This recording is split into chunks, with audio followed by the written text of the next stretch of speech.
Hello YouTube and welcome to Prime Productions. I'm here to help enhance your tabletop gaming experience.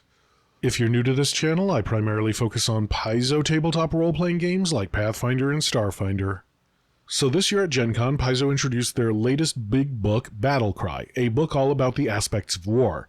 It introduces one new ancestry, two new classes, and a slew of new class options, some new weapons, and a fair amount of other things like options for troops and stuff. Looks pretty good.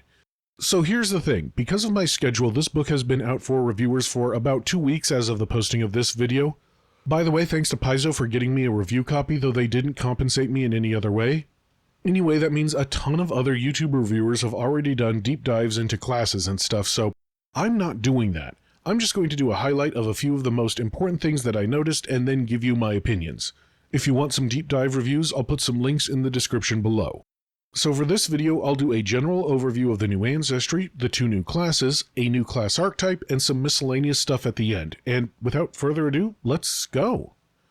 Starting off with the one new ancestry, the Yotenborn. Yes, that J is pronounced with a Y sound. This is the first Pathfinder ancestry with the giant trait. So if you're coming over from Dungeons & Dragons to Pathfinder and you want to play a Goliath, well, now Pathfinder has an option that is close. The flavor of Yotenborn is actually pretty cool. In the earliest days of Golarion, some titans rebelled against the early gods. Now the early gods won, but they learned from their mistake. So they took the primordial stuffs of the slain titans and used it to make the Yotenborn, essentially titans but smaller and less powerful, in case they rebelled again. But this time the Yotenborn were happy to help the gods shape Golarion, and when their work was done, the gods basically let the Yotenborn retire to a demiplane, but they had to promise to return if Golarion ever needed them again. In Golarion's latest issue, the death of the god Gorum required Yotenborn to come back to help. Only, for some reason, many of them can't go back to their home demiplane and are now stuck on Golarion.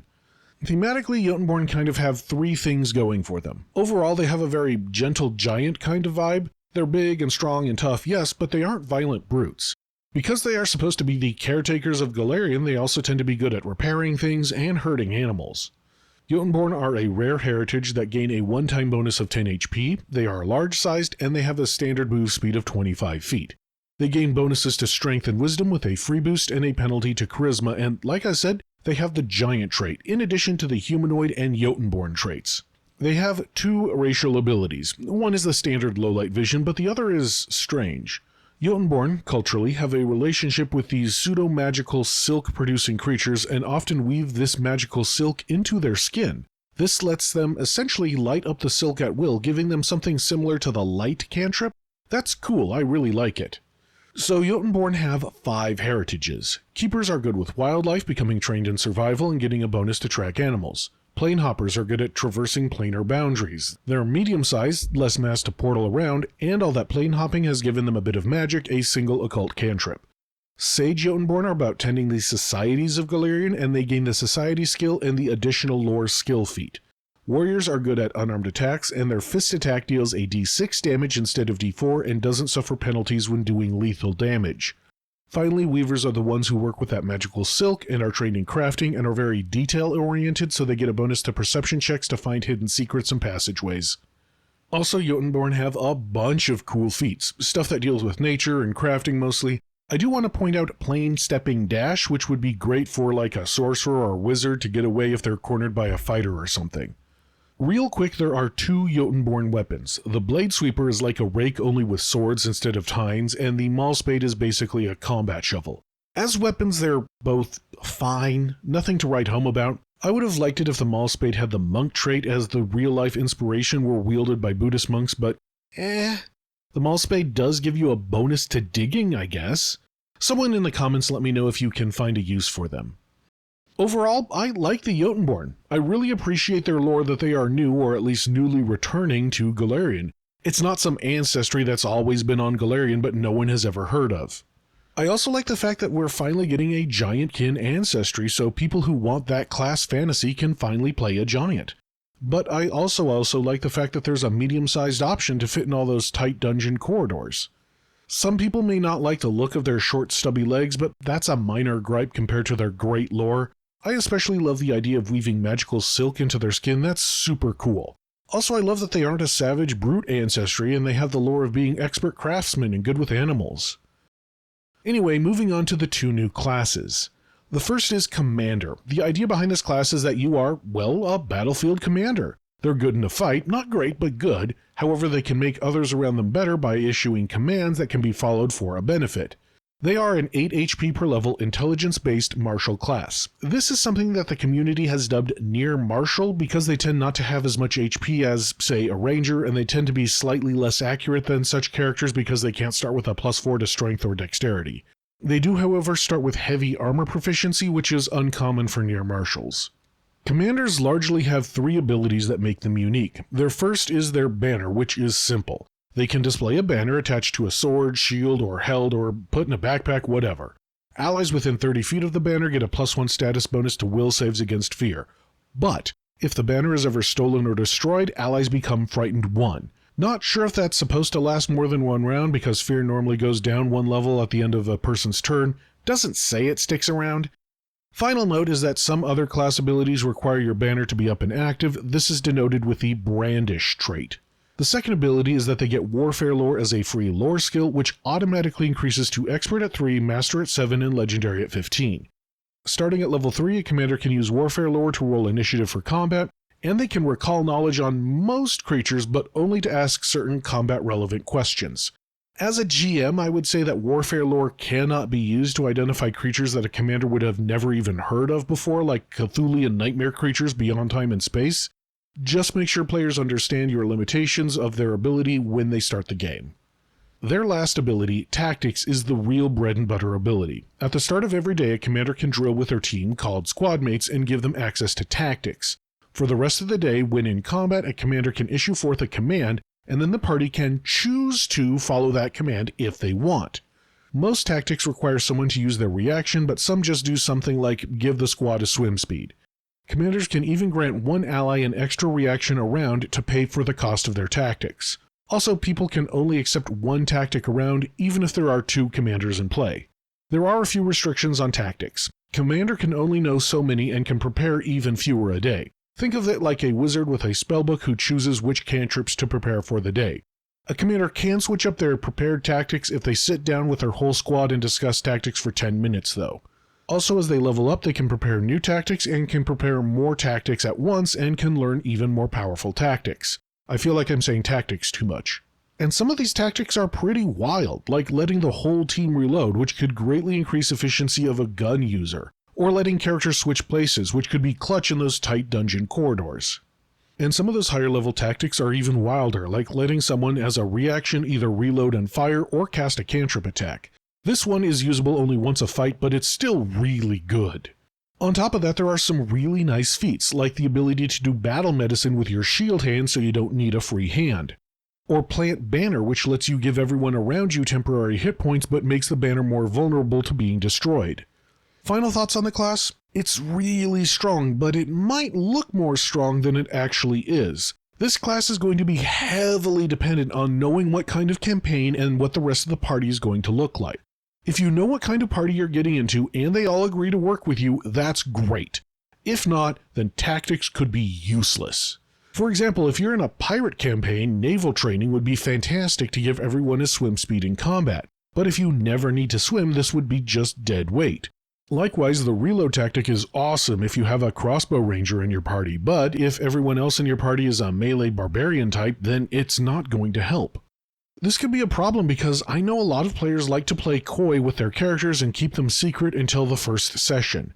So you could prepare tactics for a barbarian to hit hard only to find out that the rest of your party are cloistered clerics and you're the only frontline warrior. Or you could play in Pathfinder Society where the adventure style and players change every game and the commander's gonna fall behind there. Also, real quick, I need to remind everyone that this class doesn't give you the ability to play other people's characters. Players can ignore your tactics. So yeah, don't be surprised if you order Ezran the Wizard, who's at 4 HP, to go flank with Marisol and Ezran says no. Talk to your other players. Moving on to the second class in the book, the Guardian. The class fantasy here is to be an unkillable bodyguard taking hits for others because your body can take it. If you think that sounds like a champion, then you are kind of right. However, Guardians don't just reduce damage that others take, they take the remainder themselves, but are more limited in what they can tank, typically restricted to physical damage. They are a 12 HP per level class, tying with Barbarian as the class with the most HP per level. Their key ability score though is Strength, not Constitution, so they can still hit decently hard in melee. They start off trained in all armors, and get up to Legendary in medium and heavy armor, though only Master in light and unarmored defenses. They also progress in weapon proficiencies like most martials, that is to say Expert at 5 and Master at 13. However, their weapon specialization, which is some extra bonus damage they get at certain levels, is a little bit delayed when compared to other martials like a Ranger. So at certain levels, expect your Guardian to fall behind by 2 to 4 points of damage per strike. Guardians get a few class abilities. Notably, all Guardians get these, so they are one of the few classes not to get a subclass or anything subclass-like. Firstly, they get the shield block feat for free, makes sense as they are a Guardian. To help them block on the first round, they also get an ability that says they can use their reaction even if they haven't acted yet in combat and even if they're surprised, which is nice. But the bigger thing is that they get damage resistance equal to 1 plus half their level to all physical damage while wearing medium or heavy armor. That's DR 11, piercing, slashing, and bludgeoning at level 20, which is pretty good. The two big abilities that they get are Taunt and Intercept Attack. Taunt is pretty straightforward. It's a one-action activity and the Guardian targets someone. If the person they targeted takes an offensive action that doesn't include the Guardian, the attacker suffers a -1 to hit and becomes off guard. Taunts only last a round, and you can only have one active at a time, though there is a later feat that changes that. The other ability is Intercept Attack, which is a reaction that lets the Guardian take damage for someone else, but only if it's physical damage, so it works on things like Needle Darts but not Blazing Bolt. Again, there's a later feat that expands this to the 5 major energy types. Also, the ability lets you move to a friend within reason, and the text of the ability is currently on screen if you want to know all the ins and outs of it.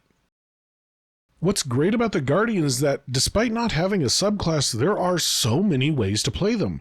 There are Guardians who of course focus on sword and board, but there are also other options. I like Shield Warfare, which increases the damage of a shield boss or shield spikes by 1 step.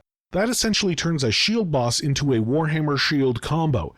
That leaves your other hand free to do combat medic stuff or combat maneuvers, whatever you want. Also, Hafted Defense gives any two-handed weapon you are wielding the parry trait, and if it already has parry, increase the bonus to +2. I can see a lot of Guardians using a bow staff, a reach D8 weapon with the parry trait, so it would still give them a +2 bonus to AC, same as a steel shield. They couldn't shield block with it, but hey, they're probably using their reaction to take hits for their friends anyway. Oh, and they also gain feats to mess with enemy movement if they want to be an even bigger roadblock. Final thoughts on the Guardian? I kinda like them. I like the idea of a non-magical champion, plus the ability to actually take damage can be clutch. I've been that champion that uses a reaction to reduce damage on a wizard by like 6 HP, but the attack was a crit for 30 and the wizard still goes down. This lets you take the whole hit. Now, I'm sure that the naysayers will say that the Intercept Attack doesn't work on all things like a Force Barrage or the Harm Spell, and that's true, so depending on the campaign, this class might not be the best fit. Also, some may balk that they tend to do slightly less damage than the other martials, but that's not the point of a Guardian. But yeah, you aren't going to be the most damaging class in the world, so maybe make sure you team up with a Barbarian or a Rogue. What I love is that there's a lot of ways to play Guardian, lots of ways to have fun. Great class if you want to be a tough-as-nails warrior that's not bogged down by all the deity stuff. I know I've played a lot of characters like that, and it's fun. So moving on to archetypes. This book has archetypes for the Commander and Guardian, of course, along with updated archetypes for pre-remaster stuff, like the Eldori Duelist and the Drow Shootist, which has been renamed Crossbow Infiltrator. There are also new archetypes like Propagandist and Guerrilla, but the one I wanted to really talk about is the new class archetype War Mage. Now, War Mage is a wizard class archetype, which, remember, means you take it at level 1, it changes the base abilities of the wizard, and then you have to take the archetype feat at level 2 instead of your class feat, and then you can take further archetype feats as you level up. The class fantasy here is that a War Mage is, well, a War Mage. I don't know how else to describe it. Do you want to be the dude in chainmail striding into battle throwing fireballs left and right? This is the class for you. The War Mage starts off trained in light and medium armors and all martial weapons and gets up to expert proficiency in those weapons. Oh, also they get the shield block feat. In return for all of this, they must take the School of Battle Magic, which I mean is understandable, they are War Mages. Now they technically don't gain an Arcane Thesis, which is the second wizard mini subclass thing, but instead gain War Magic, which is kinda like their version of an Arcane Thesis. It lets them drop any prepared spell to cast Sure Strike, which is fine. If you really need to hit with that Disintegrate spell, I can see dropping a first level Force Barrage for it instead. Also, they lose out on Arcane Bond, which is that thing where they can recover one already cast spell slot once a day. I know some people will balk at this, but I mean, for that price they gain essentially 4 general feats, light and medium armor training, and martial weapon training, and shield block. The dedication feat, which remember they have to take at level 2, says that if they hit someone with an area attack from a spell slot and that person fails the save, they can push them around but not into obstacles. This could be a great way of getting enemy warriors away from your squishy friends. There are also just a lot of cool feats in this archetype, like being able to cast the shield spell on others, or gaining the Drain Bonded Item class feature back as a shield.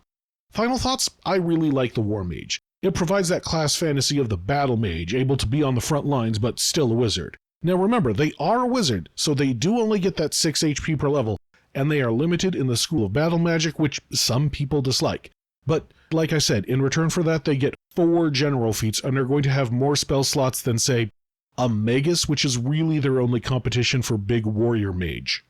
Real quick, I have a lightning round of things I want to highlight. The Cavalier archetype has some new options, including Dashing Pickup, which lets you do that cool combat mount thing. There's a new bloodline for sorcerers of being descended from Azer, who are like Valkyries. There's a new Swarm Eidolon that looks cool, though the AoE damage could really hurt the build. There's also a new Thaumaturge implement for a shield, which, I mean, it's cool, but it further muddies the water on how Thaumaturges work. If you want, I'll put an explanation up on screen now. It's a bit too much to get into in this video.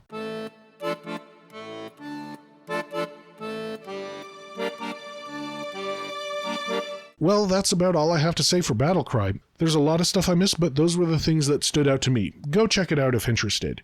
And hey, remember, I have a Patreon. I'm going to try and post something fun there once a month, but honestly, it's just a way to help keep this channel financially viable. Just a few bucks a month, and I'm toying with the idea of adding a limited higher tier where you can request a specific video. Let me know what you think. And make sure to comment, like, and subscribe. That tells not only me, but also YouTube that you like this kind of content and would like to see more. And until next time, thank you, good luck, and happy gaming!